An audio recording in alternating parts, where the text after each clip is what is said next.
नमस्कार दोस्तों, ठाकुर ब्लॉग्स में आपका स्वागत है। आज हम फिर एक प्रेरणादायक कहानी के साथ आए हैं, तो सुने।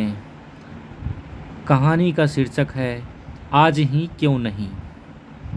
एक बार की बात है, एक शिष्य अपने गुरु का बहुत आदर सम्मान किया करता था।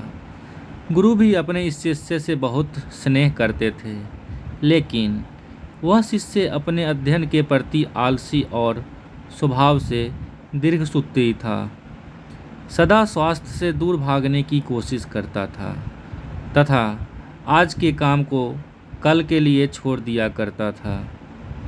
अब गुरुजी कुछ चिंतित रहने लगे कि कहीं उनका यह शिष्य जीवन संग्राम में पराजित न हो जाए। आलस्य में व्यक्ति को अकर्मण्य बनाने की पूरी सामर्थ्य होती है। ऐसा व्यक्ति बिना परिश्रम के ही फलोपभोग की कामना करता है। वह शीघ्र निर्णय नहीं ले सकता और यदि ले भी लेता है तो उसे कार्यान्वित नहीं कर पाता। यहाँ तक कि अपने पर्यावरण के प्रति भी सजग नहीं रहता है और न भाग्य द्वारा प्रदत्त सुअवसरों का लाभ उठाने की कला में ही प्रवीण हो पाता है। उन्होंने मन ही मन अपने शिष्य के कल्याण के लिए एक योजना बना ली। एक दिन एक काले पत्थर का एक टुकड़ा उसके हाथ में देते हुए गुरुजी ने कहा, मैं तुम्हें यह जादुई पत्थर का टुकड़ा 2 दिन के लिए देकर कहीं दूसरे गांव जा रहा हूँ। जिस भी लोहे की वस्तु को तुम इससे स्पर्श करोगे वह स्वर्ण में परिवर्तित हो जाएगी, पर याद रहे कि तुम दूसरे दिन सूर्यास्त के पश्चात मैं इसे तुमसे वापस ले लूँगा। शिष्य इस सुअवसर को पाकर बड़ा प्रसन्न हुआ, लेकिन आलसी होने के कारण उसे अपना पहला दिन यह कल्पना करते करते बिता दिया कि जब उसके पास बहुत सारा स्वर्ण होगा तब वह कितना प्रसन्न, सुखी, समृद्ध और संतुष्ट रहेगा।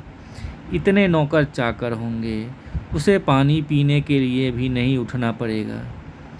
फिर दूसरे दिन जब वह प्रातःकाल जागा, उसे अच्छी तरह से स्मरण था कि आज स्वर्ण पाने का दूसरा और अंतिम दिन है।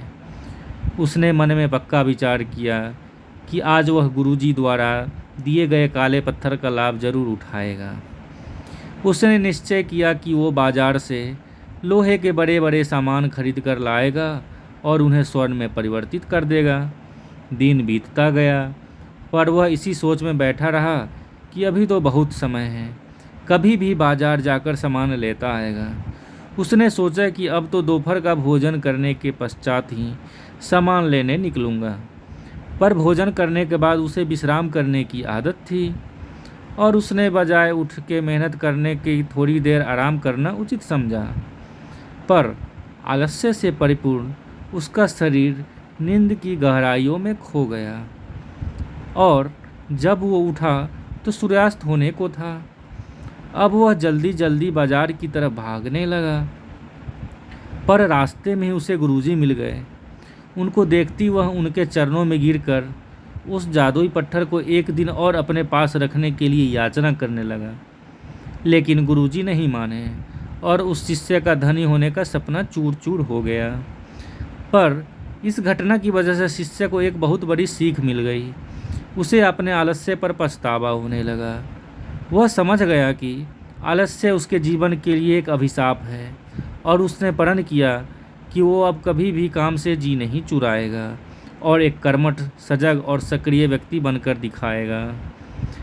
मित्रों, जीवन में हर किसी को एक से बढ़कर एक अवसर मिलते हैं, पर कई लोग इन्हें बस अपने आलस्य के कारण गंवा देते हैं।